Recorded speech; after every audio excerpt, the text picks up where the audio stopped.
안녕하십니까. 전하트 교수입니다. 이번 시간 여러분들 교재 제1회 실기필답형 관연도 실전 문제풀이를 하도록 하겠습니다. 지금 여러분들이 가지고 있는 교재 1번을 보도록 하십시오. 표준 용액의 농도가 1000ppm이고 금량선으로부터 구한 미지시료의 농도가 60ppm일 때 희석 배수치를 계산하시오.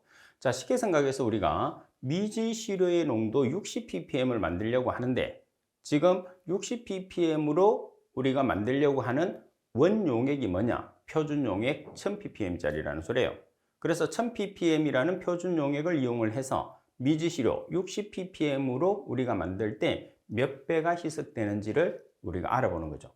자, 따라서 희석 배수치라는 것은 주어져 있는 표준 용액의 농도에서 금량선으로부터 구한 미지시료의 농도를 나눠주시면 돼요. 자, 그래서 표준 용액의 농도가 1000ppm이고 금량선으로부터 구한 미지시료의 농도가 60ppm이기 때문에 1000ppm 나누기 60ppm을 해주면 되겠죠. 따라서 계산기를 이용해서 계산하시면 16.67배가 나오게 되겠죠. 자, 그리고 여러분들 우리 필답형 같은 경우에서는 계산 문제 같은 경우에서는 계산식 적는 난이 있고 그리고 정답 적는 난이 따로 있어요. 따라서 계산식 적는 난에는 지금 보시다시피 여러분들이 계산식을 반드시 적어 주셔야 되고 그리고 정답이라고 되어 있는 부분에서는 정답을 여러분들이 지금 계산해서 마지막 나온 답이 정답이 되는 거죠. 그 정답을 정답란에 한 번 더 반드시 적어 주셔야 됩니다. 자, 그리고 소수점 처리는 특별한 조건을 가지지 않는 경우에서는 맨 앞장에 보면 수험자 유의사항이 있어요. 그래서 수험자 유의사항에서 보통 소수점 셋째 자리에서 반올림을 하라고 되어 있거든요. 그래서 여러분들도 수험자 유의사항을 여러분들이 숙지를 하셔서 거기에 나와 있는 소수점 자리대로 처리를 해주시면 돼요. 그리고 소수점 셋째 자리에서 반올림을 하라는 소리는 소수점 셋째 자리에서 5 이상의 숫자를 한 자리로 올려주는 것을 반올림한다. 이렇게 여러분들이 알고 반드시 지켜주셔야 됩니다. 자, 그리고 문제 2번을 보도록 하겠습니다. 문제 2번에 보시게 되면 이몰의 용액을 조제하기 위해서 100g의 Na2C2 O4 분자량이 134를 몇 ml에 용해시켜야 하는지 계산하시오 돼 있어요. 자, 여기서 지금 주어지고 있는 Na2C2O4라는 물질을 우리가 옥살산 나트륨이라고 하거든요. 그래서 옥살산 나트륨이 되고 그리고 지금 가장 핵심은 뭐냐 하면 2몰의 용액을 조제를 한다고 그랬어요. 그러면 2몰이라는 조건이 나와 있으니까 여러분들이 몰 농도만 정확하게 숙지를 하고 계시면 돼요. 그러면 먼저 우리가 몰 농도를 계산하기 위해서는 몰 농도의 단위를 알아야 되거든요. 그래서 몰 농도라는 것은 몰 퍼 리터의 단위를 가져요. 다시 말해서 용액 1리터에 들어있는 용질의 몰수를 몰 퍼 리터, 다시 말해서 몰 농도라고 하는 거죠. 자, 그러면 우리가 계산을 했을 때 1몰의 값은 얼마냐? 1몰은 분자량이 되는 거죠. 따라서 여러분들이 지금 팁에서 1번과 2번에 관계되는 내용은 반드시 숙지를 하셔야 돼요. 그래야지 우리가 문제를 풀기가 쉬워지는 거죠. 자, 그러면 먼저 우리 계산식을 한번 통해서 설명을 드리겠습니다. 우리가 몰 농도라는 것은 질량을 g으로 나타내야 됩니다. 질량 나누기 부피는 리터예요. 곱하기 1몰 나누기 분자량.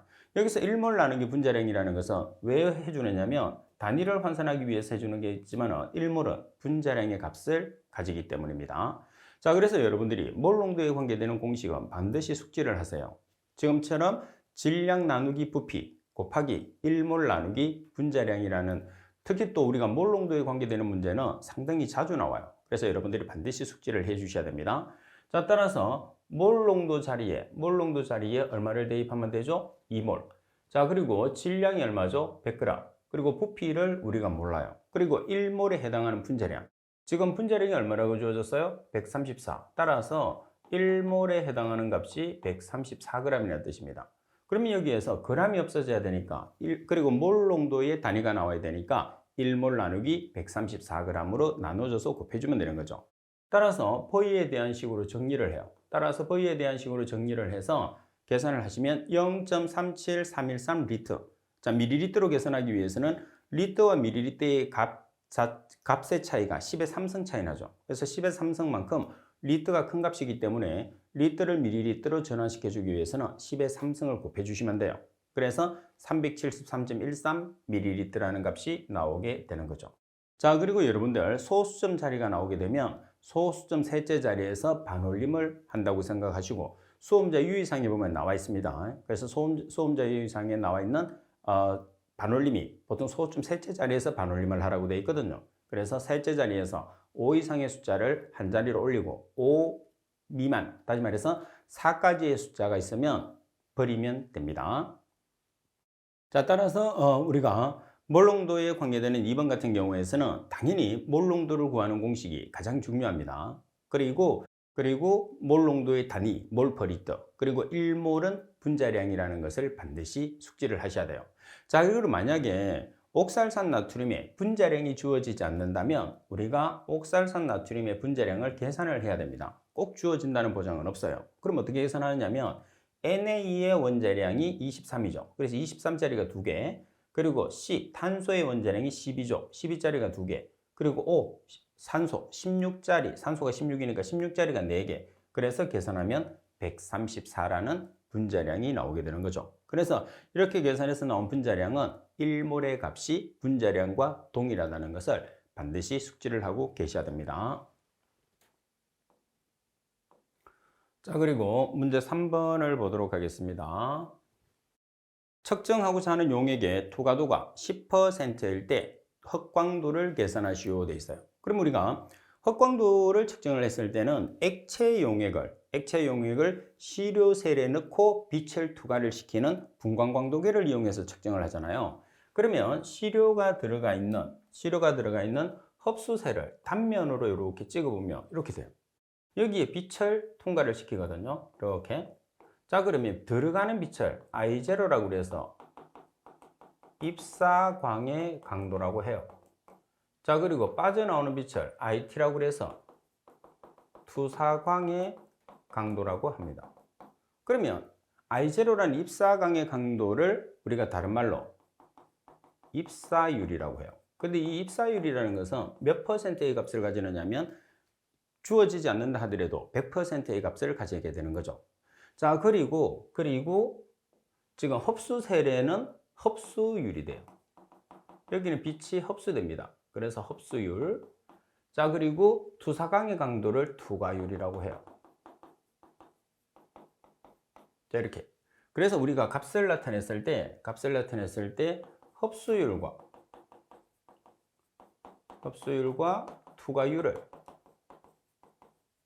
투과율을 합치면 입사율이 되니까 몇 퍼센트가 되느냐 하면 100%가 되는 거예요.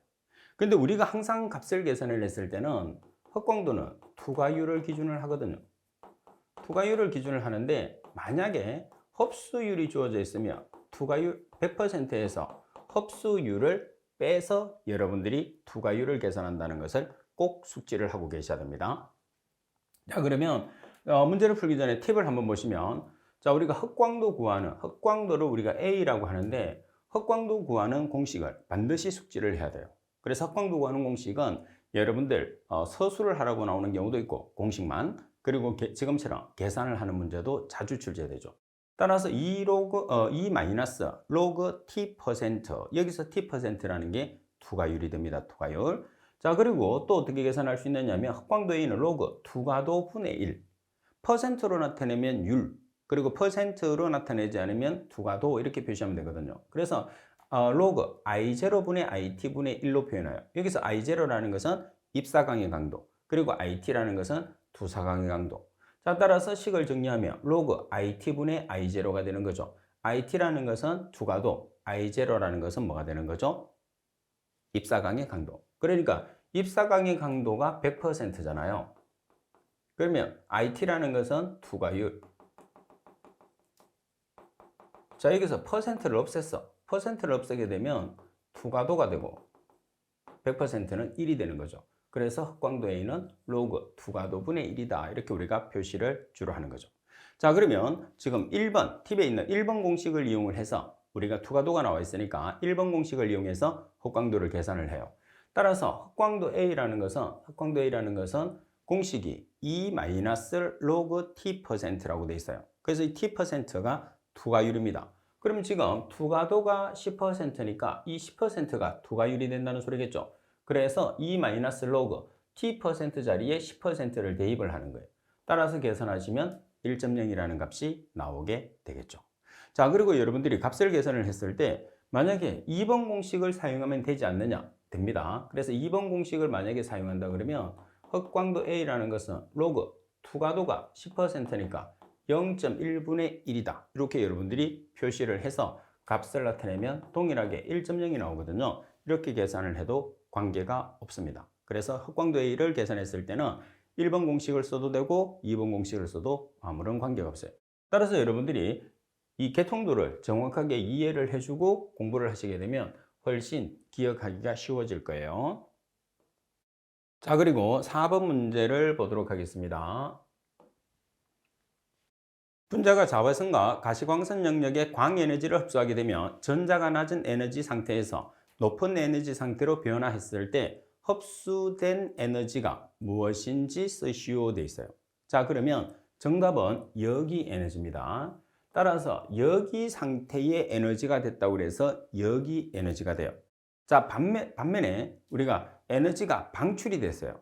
방출이 돼서 바닥 상태 또는 기저 상태가 됐다고 하면 그때의 에너지는 기저 에너지. 그래서 여러분들이 팁을 보고 먼저 한번 정리를 해보겠습니다. 바닥 상태를 다른 말로 기저 상태라고 해요.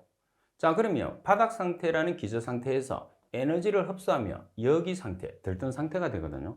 이때의 에너지를 여기 에너지라고 해요.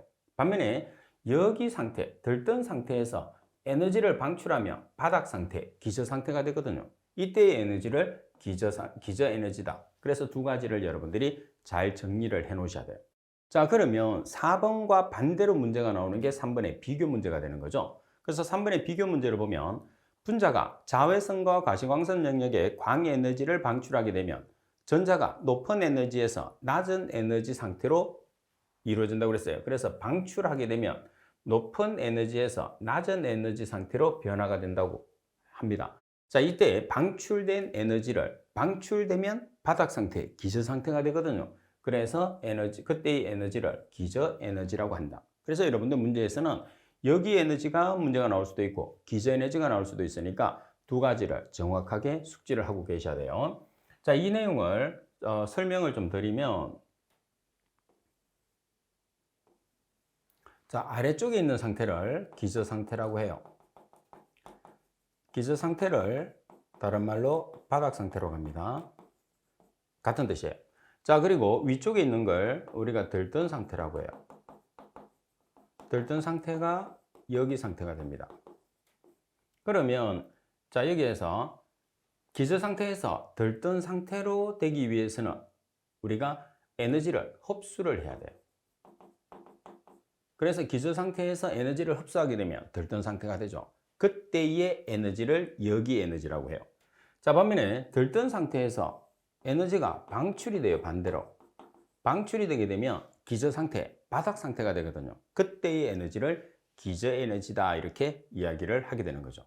자, 그래서 여러분들이 지금 이 내용에서는 바닥 상태와 들뜬 상태를 정확하게 여러분들이 기억을 하고 에너지가 흡수됐을 때 그리고 에너지가 방출됐을 때 어떤 상태로 되면서 어떤 에너지가 작용을 하는지를 반드시 여러분들이 구별을 할 수 있도록 하십시오. 자, 그리고 문제 5번을 보겠습니다.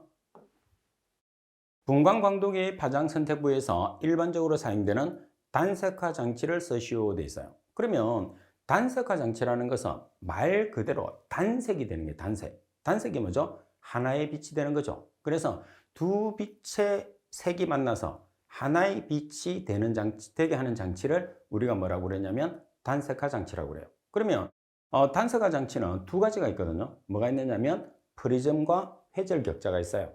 따라서 회절격자를 다른 말로 우리가 회절발이라고도 이야기를 합니다.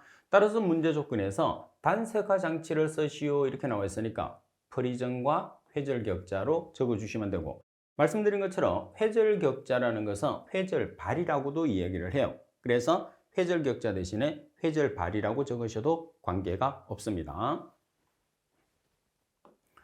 자, 그리고 문제 6번을 보겠습니다. 자, 6번에 보시면 람베르트 비의 법칙에서 투강도 T와 농도의 상관관계를 쓰시오 돼 있어요. 자, 그러면 정답을 적을 때는 관계만 적어 주시면 돼요. 그래서 반비례 관계 이렇게 여러분들이 정답을 적어 주시면 됩니다. 계산 문제에서는 계산식 정답란이 따로 있고, 그리고 계산 문제를 제외한 나머지는 정답란만 있다는 거. 자, 그럼 여기에서 우리가 한번 다시 정리를 한번 해보겠습니다. 지금 분광광도계를 이용을 해서 흑광도를 찍어요. 흑광도를 찍게 되면 시료가 들어가 있는 용기를 시료셀이라고 그러잖아요. 그럼 시료셀 안에 용액이 들어가 있어요. 그럼 그 용액에 빛을 통과를 시켜서 우리가 흑광도를 알아보는데, 그 흑광도를 알아보기 위해서 시료셀을 단면으로 이렇게 나타내면 빛이 들어가고 빛이 나오겠죠. 따라서 빛이 들어가는 값을 IT, 입사광의 강도라고 하고, 자, 그리고 빛이 빠져나와요. 여기서 빛이 들어가는 것을 I0라고 하죠. 입사광 강도. 그리고 빛이 빠져나오는 걸 IT, 투사광의 강도라고 해요. 자, 이렇게. 자, 그럼 여기 용액이 있으니까 용액에는 빛이 흡수가 되겠죠. 흡수율. 그래서 세 가지. 따라서 흡수율, 투사광의 강도를 투과율이라고 해요. 따라서 흡수율과 투과율이 합쳐지게 되면 몇 퍼센트가 되느냐면 입사광의 강도 I0는 항상 100%의 값을 가지게 되는 거예요. 자, 그럼 여기에서 흑광도 A를 나타내 보면 우리가 흑광도 A라는 것은 로그 투광도분의 100으로 표시하죠. 투광도분의 1로 표시되던데요. 이렇게 이제 질문을 할 수 있는 사람이 있거든요. 그러면 지금 보시다시피 투광도가 퍼센트로 들어갔어요. 투광도가 퍼센트로 들어가게 되면 지금 투광도가 이 값이죠. 투사광의 강도, 투과율이 투광도가 되니까 이 투광도가 퍼센트로 들어가게 되면 지금 입사광의 강도가 몇 퍼센트가 되는 거죠? 100%가 되는 거죠. 그래서 이 100이라는 게 입사광의 강도를 뜻하는 거예요. 그리고 투광도라는 것은 투사광의 강도를 이야기하는 거고. 아시겠죠? 자, 그리고 이 값을 우리가 흑광도로 다시 표현하게 되면 입실론 곱하기 C 곱하기 B로 표시할 수 있죠. 입실론이라는 것은 몰 흑광계수, C라는 것은 농도, B라는 것은 두께를 이야기를 하는 거죠. 자, 그리고 이 흑광도를 다시 다르게 표현을 하게 되면 E 마이너스 로그 퍼센트 T로 표기하죠. 여기서 퍼센트 T라는 것은 투과율을 이야기를 하게 되는 거예요. 아시겠죠? 자, 그러면 여기에서 람베르트 비의 법칙에서 투광도와 농도의 관계라고 그랬어요. 그러면 투광도와 농도와의 관계, 어떤 관계가 있어요? 투광도하고 농도는 서로 다른 위치에 있죠. 그래서 서로 다른 위치에 있으면 반비례 관계, 같은 위치에 있으면 비례 관계가 되는 거예요. 따라서 투광도는 농도 C에 반비례 관계가 있다. 이렇게 여러분들 성립되기 때문에 정답을 적을 때는 반비례 관계 이렇게 적어주시면 돼요. 자, 그리고 람베르트 법칙을 한번 보겠습니다. 람베르트 법칙과 비어의 법칙을 합쳐서 람베르트 비어의 법칙이라고 하거든요. 그럼 람베르트 법칙이라는 것은 흑광도 A는 로그 투과도 분의 1 이렇게 표기해요. 자, 여기서 우리가 투과도라는 것은 I0분의 IT, I0는 입사광의 강도, IT라는 것은 투사광의 강도예요. 자, 그리고 K 곱하기 B. 여기서 우리 B라는 것은 뭐냐면 매질의 두께나 길이로 표현을 하거든요. 자, 따라서 입사광의 강도 I0와 투사광의 강도 IT와의 B의 대수가 물질의 두께에 비례한다는 법칙이 람베르트 법칙이에요. 자, 그리고 세 번째 비어의 법칙에 보면, 자, 비어의 법칙에서 흑광도 A라는 것은 입실론 CB로 표시를 해요. 여기서 입실론이라는 것은 몰 흑광계수, C라는 것은 농도, 그리고 B라는 것은 매질의 두께로 표시하거든요. 자, 그러면 흑광도는 용액의 두께라는 게 B, 그리고 용액의 농도라는 게 C, 여기에 어떤 관계가 있어요? 비례 관계가 있어요. 그래서 용액의 두께와 용액의 농도에 비례 관계가 있는 법칙은 비어의 법칙. 자, 그리고 입사광의 강도와 투사광의 강도와의 B의 대수가 물질의 두께에 비례한다는 것은 람베르트의 법칙이라는 것. 자, 그리고 이 두 가지를 합쳐놓은 걸 우리가 람베르트 비에의 법칙이라는 거죠. 그래서 실제로 보면 람베르트 법칙이나 비에의 법칙을 구별하는 경우는 잘 없어요. 두 개를 합쳐서 람베르트 비에의 법칙이라는 것은 람베르트 법칙과 비에의 법칙이 포함되거든요. 그래서 주로 우리가 나타내고 사용하는 경우는 람베르트 비에의 법칙을 주로 사용을 하는데, 엄격하게 람베르트 법칙과 비에의 법칙을 가끔씩 구별하는 경우가 있어요. 그래서 여러분들도 이 팁의 내용을 보시고 구별을 해 놓는 것도 괜찮습니다. 자, 그리고 7번 문제를 보시게 되면 시료가 통과한 빛의 양을 전기적 에너지로 바꾸어서 척광하여 값을 나타내는 장치를 쓰시오 돼 있어요. 자, 여기서 우리가 시료가 통과한 빛의 양을 전기 에너지로 바꿔요. 전기 에너지로 바꾸어서 척광해서 값을 나타내는 장치라고 그러죠. 그러면 척광을 하기 때문에 시료가 통과한 빛의 양을 전기 에너지로 바꿔서 값을 측정해 주는 우리가 단계가 어디냐 하면 척광부예요, 척광부. 자, 그래서 그 척광부에 있는 장치를 쓰시오, 그 말이겠죠. 그러면 결론적으로는 뭐냐면 시료가 통과한 빛의 양을 전기 에너지로 바꾸는 장치의 이름을 쓰라는 소리겠죠. 어디에 있는? 척광부 단계에 있는. 그래서 정답은 광전자 정배관이 되는 겁니다. 자, 그리고 8번 문제를 보겠습니다. 자, 8번 문제를 보시게 되면 자, 아래의 MSDS 표지판은 무엇을 의미하는지 쓰시오 되어 있어요. 자, 우리가 MSDS라는 것은 뭐죠? 화학물질 등의 안전 데이터를 나타내는 직계표예요. 실제로 보면 어떻게 보면 안전 표지판이라고 보시면 되죠. 자, 따라서 여러분들이 지금 보고 계시는 부분은 보시게 되면 자, 불꽃이 형성이 되어 있어요. 그죠? 자, 불꽃이 형성되어 있고 중간 부분에 계란 모양으로 타원형을 그려놨어요. 그러면 여러분들 먼저 팁을 한번 볼게요. 불꽃 모양이 있는 게 두 개가 있어요. 이렇게 불꽃 모양이 두 개가 있는데 계란 모양으로 타원형으로 나타내는 경우가, 타원형으로 나타내면서 중간에 이렇게 불꽃의 모양을 중간중간에 이렇게 같이 표시하는 게 있고, 또 하나는 뭐냐면 바깥쪽과 안쪽에 같은 불꽃 모양을 나타낸, 그래서 불꽃 모양이 두 개예요. 그래서 안쪽과 바깥쪽이 같은 불꽃 모양을 나타내는 경우, 또 하나는 뭐냐면 바깥에는 불꽃 모양인데 안쪽에는 타원형의 모양을 나타내고, 그리고 타원형 주위에 불꽃 모양을 나타낸 것, 이 두 가지로 구별을 해야 돼요. 그래서 안쪽과 바깥쪽에서 불꽃 모양을 나타낸 것은 뭐냐면 인화성 물질을 나타내는 거예요. 자, 그리고 바깥에는 불꽃 모양인데 안쪽에는 타원형, 그리고 그 타원형 주위로 조그맣게 불꽃을 표시한 것을 우리가 산화성 물질이라고 해요. 그래서 인화성 물질의 경고냐 아니면 산화성 물질의 경고냐를 표시하는 거죠.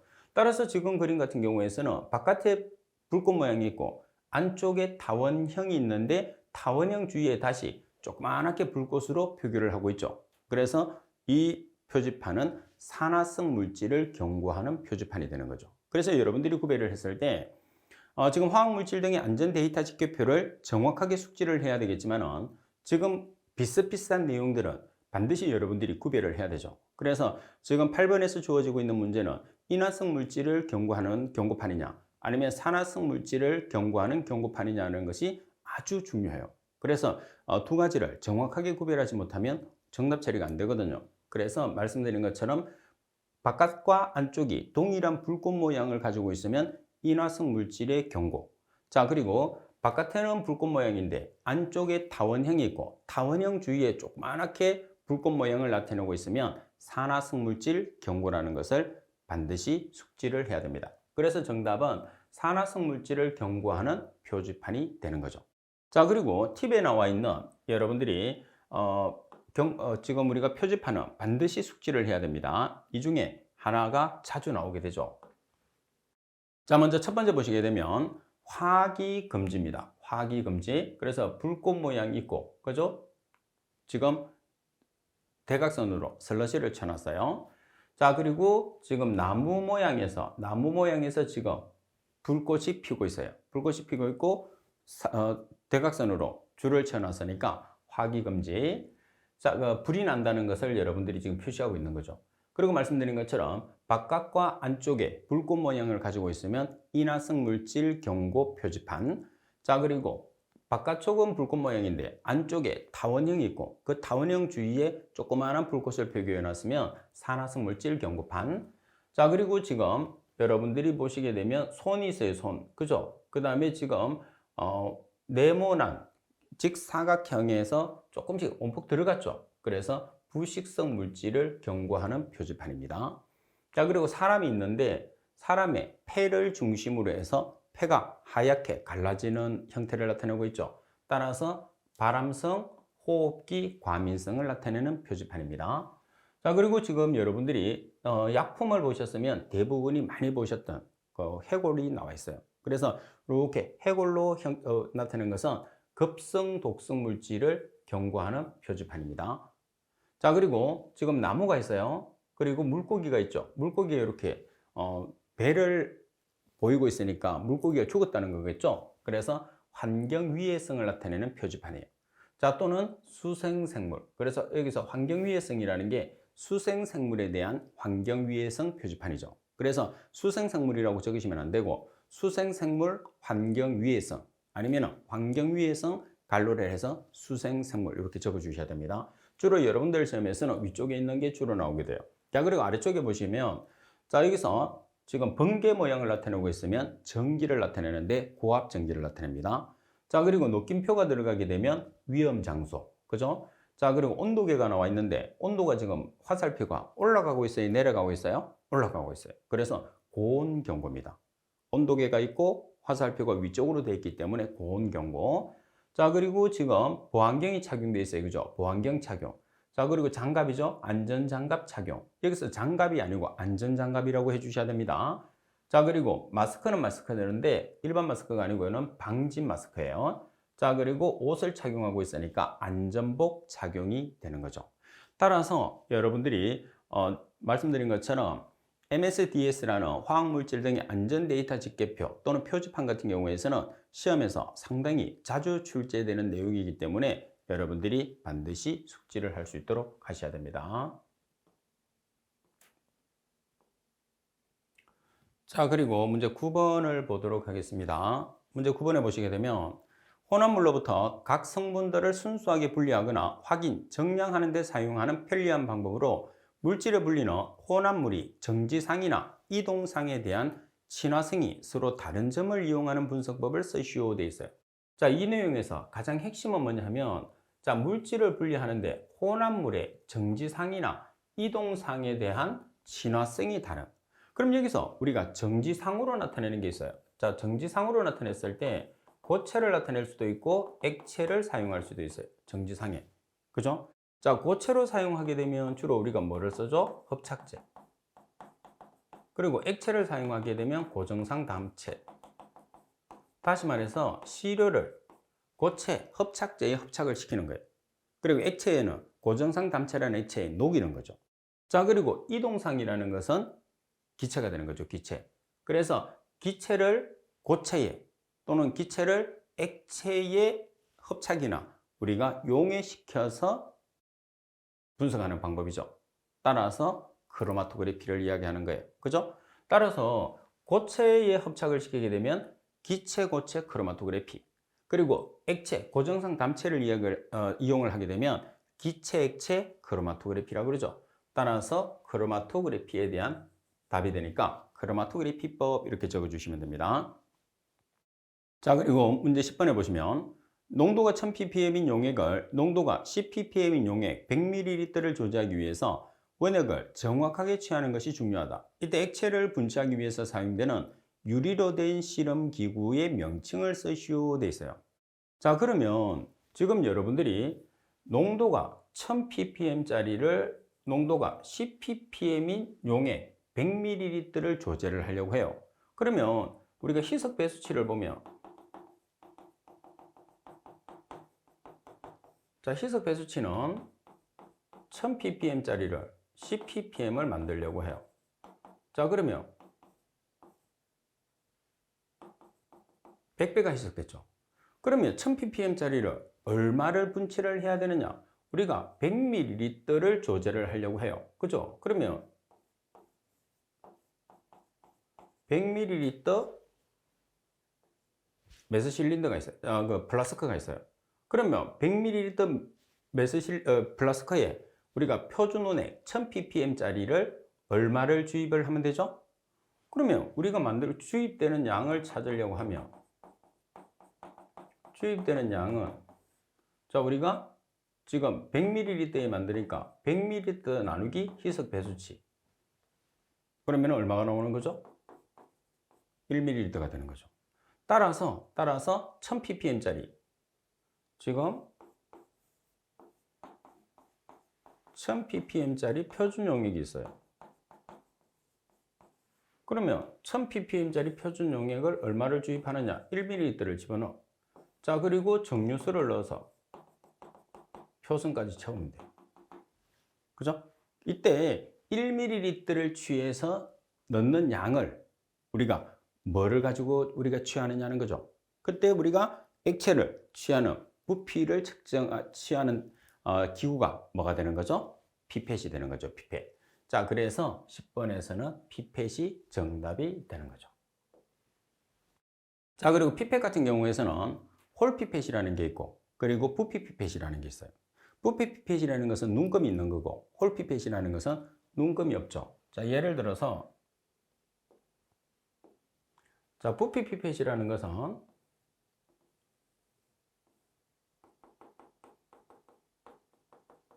이런 식으로 눈금이 있어요. 반면에 홀 피펫이라는 것은 중간에 볼록하게 생겼죠. 그래서 여기에 예를 들어서 3ml, 5ml, 10ml 이렇게 있죠. 그래서 표선까지 취하게 되면 요 용량이 되는 거예요. 그래서 홀 피펫 이렇게. 그래서 대부분의 피펫은 홀 피펫이나 부피 피펫 두 개 중에 한 개를 사용하죠. 그래서 여기서는 굳이 홀 피펫이나 부피 피펫이라고 적으시면 안 되고 여기서는 일반적으로 사용하는 액체의 부피를 우리가 정확하게 취하기 위해서 사용하는 기구이기 때문에 피펫이라고 여러분들이 적어주시면 되는 거예요. 자, 지금 여러분들이 보고 계시는 이 문제는 여러분들 선배들이 시험을 친 다음에 문제를 복원을 해서 제게 보내준 문제를 제가 다시 재편성을 한 겁니다. 따라서 여러분들도 시험을 치게 되면 문제는 시험을 친 여러분들이 제일 정확하게 복원할 수 있거든요. 그래서 문제가 좀 간단하기 때문에 여러분들이 복원을 해서 제게 보내주시면 제가 학생들을 가르치거나 또는 수험서를 만들었을 때 아주 많은 도움이 되니까 여러분들의 적극적인 참여를 꼭 부탁을 드릴게요. 자, 어디로 보내시느냐 하면 제가 사용하는 메일로 좀 보내주시면 돼요. 제가 사용하는 메일은 kwe7002@한메일넷입니다. 그래서 제 메일로 보내주시면 제가 아주 요긴하게 사용하도록 하겠습니다. 자, 이번 시간 수업은 이것으로 마치도록 하겠습니다. 수고하셨습니다.